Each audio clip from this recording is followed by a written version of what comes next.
All over the world, you'll find activity-based working, hot desking, table tennis things, and you'll find bean bags, you know.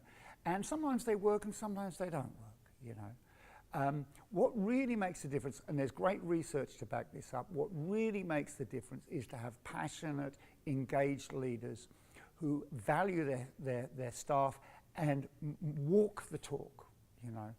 So often we see the notion of values-based leadership, you know. How many times have we heard values-based leadership? And, you know, I do a lot of work with people, and it makes a difference. But actually, that difference doesn't often stick around. When you cue that kind of behavior, when you nudge that kind of behavior through workplace design, when people can actually see that the physical experience they have at work actually facilitates the flow of information. They have those serendipitous meetings, you know, they can go off to a quiet place to do the work when it's needed. They can gather around a community table when interaction takes place. When people see that and experience that, and when they're allowed to make choices, when they're allowed by the leadership to make choices, to exercise autonomy, when they feel that sense of relatedness, you know, when they have that sense of competence. I call that the leadership arc. So the leadership arc is a leadership that encourages autonomy, choice making.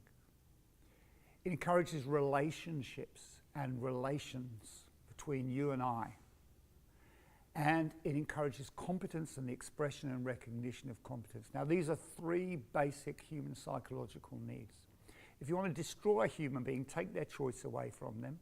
Don't let them relate to anybody and make them feel inadequate and inferior. Unfortunately, too often workplaces do that. We go into the physical workplace and it feels demeaning. We feel small. We don't feel like just being in that building brings out the best in us. Many of us will experience similar experiences in places of worship or places of antiquity. You go to Angkor Wat, for example, and you feel eons of time. How often do we go to work and we really feel, as we walk in the door, that we feel like we're part of something bigger and more connected?